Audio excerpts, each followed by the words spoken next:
Hi there, welcome to Sunnyside Journals. Welcome to my December dailies, day 6. We're moving along. Today is a shortened day. I did 2 days in a row where I actually did the whole process on camera. But today I got this all done. It's a simple one today. It's quite easy.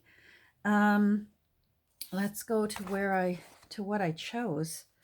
So on Barbara's list, I chose, where are we? Now how did I choose this one? I think it was patterned paper. I think it was use patterned paper. And this is my tiny little bit of patterned paper. But it's got a pattern on it. Here, I'll lift it up so you can see. It's got a bit of pattern there. But it also is a pattern. So we'll get into that in a second. It's the directions. So my mother just called them all patterns, whether it was a sewing pattern or whether it was the pattern to make mittens or anyhow.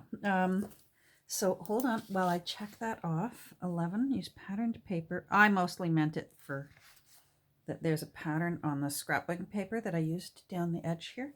And then for my list, it is Nana Hodgins Mittens. Where is it? There should be Nana Brown. Oh, right down here. I had to write it in. Nana Hodgins Christmas Mittens and Nose Warmers. Oh, I've got it checked off. All right. So for today's little page entry, I used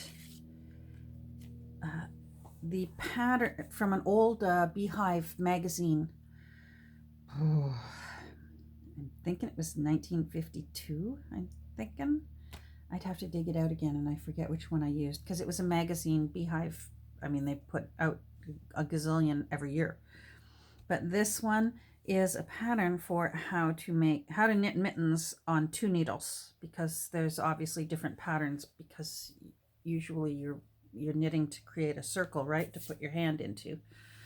And certainly when I was growing up, the only kinds of mittens we had were knitted. But the story behind wanting to use a pattern instructions for making mittens, and then this little young man here wearing his new mittens. Let me hold this up so you can see. Hold on. Nice healthy young man there. Was because my mother's mother lived far away. I only have 2 times in my life where I have any memories of her. I met her a few more times because she did live in Toronto while I was little. Here's actually a picture of me and her. So this picture's from 1959, and that's me. And that's my Nana Hodgins. Her name was Elizabeth Emma Loretta Mackay. Anyhow, she lived in Toronto for the first little while, and then moved to California to live with her daughter for a while, and then she moved back up here to British Columbia for the last part of her life. And I have a feeling it was because that's when Canada introduced our universal health care, and by then she and her husband were seniors, and it probably just made more sense when they were retired to move somewhere where they had unlimited free health care. Anyhow, so she, for most of my childhood that I have memories of, she wasn't there at Christmas, but every year around the beginning of December, a brown paper package would arrive before Christmas, and my mother would let us open it. But inside it, of course, were little individual Christmas wrapped packages, and it would just have tags, for Catherine from Nana, and, for Mark from Nana. And they'd go under the tree or sometimes just in the branches of the tree. And we were always amazed. It was always mittens. It was always handmade mittens. But we were always amazed that she always got the size right. We kept growing every year. And she had 16 grandchildren. Only 3 of them lived near her.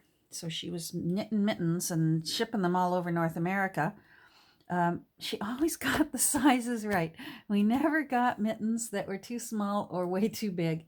So that was always a mystery to us, how Nana's mittens always fit. And almost always she would include a nose warmer. I wish I still had a nose warmer so that I could show you what a nose warmer looks like. Let me find some paper here, because a nose warmer, it's so funny. Here, let me just draw a picture. So, this is going to be quick. So there you are with your nose and a smile. Uh-oh, is that, maybe I should be using a big marker, because that is not very noticeable. Where's a big marker? Oh, come on.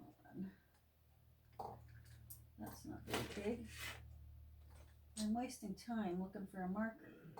Does this one work? There we go. That's better. So here's this guy.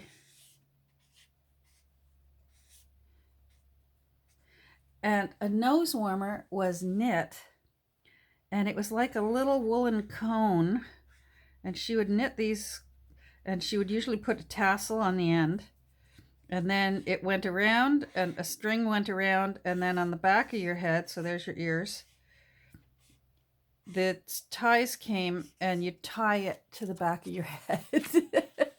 And we loved our nose warmers. They were just meant to be a joke one year, but we all put our nose warmers on and we'd wear them.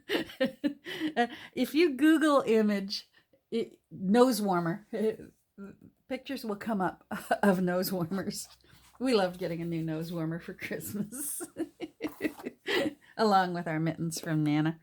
Anyhow, so what I did for this was I put down the scrapbook paper. That was my pattern. Then I wanted the knitting pattern for how to make mittens. And this was the picture that went with it. And I thought, well, that can make a nice pocket. So I backed it with some cardboard. And so you can still mostly read the instructions. And then I went to my Jan Brett book again, and she had a story on the mitten. And I picked the mitten because there's lots of mitten illustrations in that story. And I picked the one that had the grandmother in the picture of the mitten. And then, of course, I backed it onto some more of this scrapbook paper so it matches. And then on the back, I backed it with ledger paper, and then I wrote a story out about Nana Hodgins' mittens and how they arrived every year, and how every year, even though she had 15 pairs of mittens that she was knitting and mailing every year, they always fit perfectly. And they were nice mittens. She was a good knitter. So there we go. That's today's, this is the December daily. For day 6, patterned paper for Barbara's list, and the story of Nana Hodgins' mittens from my list. So thanks for joining me today, and I look forward to figuring out what I'm going to do for tomorrow. We'll talk soon. Take care. Bye.